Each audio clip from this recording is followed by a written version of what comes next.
देखिए, मैच का नतीजा कुछ भी रहा हो, मुंबई इंडियंस जीती हो, गुजरात हारी हो, इससे कोई फर्क नहीं पड़ता। फर्क पड़ता है तो विल जैक्स की बैटिंग से। विल जैक्स, ये वो नाम है जो आरसीबी टीम में जब पिछली बार ये ऑक्शन में आए थे तो आरसीबी ने इनको खरीदा था। 2024 की मैं बात कर रहा हूं, और गुजरात के खिलाफ 40 गेंदों में सेंचुरी लगाई थी इसी बल्लेबाज ने। और आज मौका था इनके पास में, क्योंकि जो यहाँ पर 2024 में जब यहाँ पूरा आईपीएल हुआ, उसके बाद यहाँ पर जो रिलीज लिस्ट आई या फिर यहाँ पर रिटर्न वाली लिस्ट आई, तो उसमें आरसीबी टीम में या विल जैक्स का नाम नहीं था।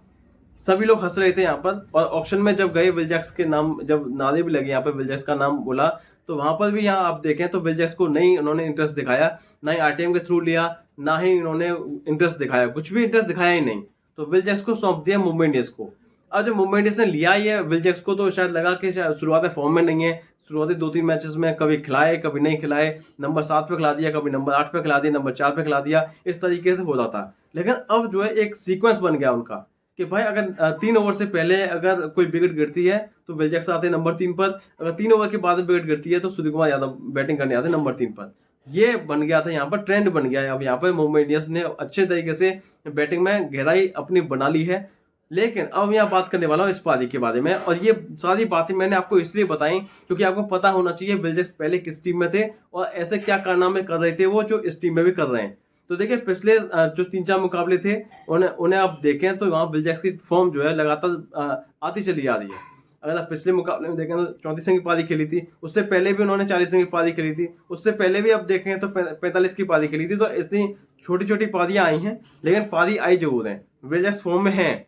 इसका मतलब ये कह सकते हैं कि विल जैक्स जो है अपनी पूरी तरीके से फॉर्म में आ चुके हैं। और जो आज मैच में पारी खेली है, 35 गेंदों में 53 की पारी खेली, शानदार बल्लेबाजी की, और जब शुरुआत में अटैक करने लग गए, हालांकि 2 कैच छूटे उनके, एक बार 0 पे आउट हो गए थे, एक बार ऑलमोस्ट जो साई सुदर्शन ने कैच यहाँ पर छोड़ दिया, कवर्स पे मारना चाह रहे थे। दूसरी गेंद थी जब उन्होंने फेस की थी, लेकिन दूसरी गेंद पर कैच छोड़ दिया साई सुदर्शन ने। उसके बाद यहाँ पर 29 की बल्लेबाजी कर रहे थे तो सिराज ने आसानी से मिड विकेट पर कैच छोड़ दिया, तो वहां से लगा कि शायद इनका दिन आज होने वाला है। और एलबीडब्ल्यू की अपील कितनी सारी हुई, लेकिन फिर भी यहाँ पर 2 बार वहां से बच गए। तो इस तरीके से काफी बार बचे, लेकिन फिर भी फायदा उठा नहीं पाए, क्योंकि 35 गेंद 53 की पारी आप कहेंगे कि काफी अच्छी पारी खेली है, लेकिन मुझे लगता है कि शायद इस वानखेड़े स्टेडियम के हिसाब से देखें तो शायद ये रन काफी कम रन थे, क्योंकि 35 गेंद 53 की हिसाब का मतलब है कि आपको यहाँ पर इस वाले ग्राउंड के हिसाब से जो डायमेंशन है इस ग्राउंड के, वहां पर 35 गेंदों में 70 रन होने चाहिए थे, लेकिन आपके 35 गेंदों में 53 की पाई रही। हालांकि एक समय ऐसा दिखाई दे रहा था कि शायद विल जैक्स भी आउट हो जाते तभी तो शायद ये टीम जो है 140 तक भी न पहुंच पाती, शायद 130 तक भी न पहुंच पाती, क्योंकि जो बल्लेबाजी इस टीम की लगातार स्ट्रगल कर रही है इस समय। तो मुझे लगता है कि शायद ये काफी ज्यादा इंपॉर्टेंट रहेगा कि आगे आगे क्या करेंगे। हालांकि जो पारी खेली है, लाजवाब पारी खेली है, जितने में दम बना उन्होंने शानदार बल्लेबाजी की, और शुरुआत में तो अटैक करने की कोशिश की थी।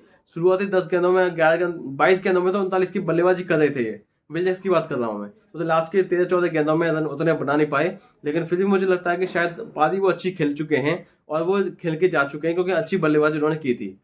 तो आज का वीडियो, नेक्स्ट वीडियो में मिलेंगे, तब तक देखते हैं। नमस्कार।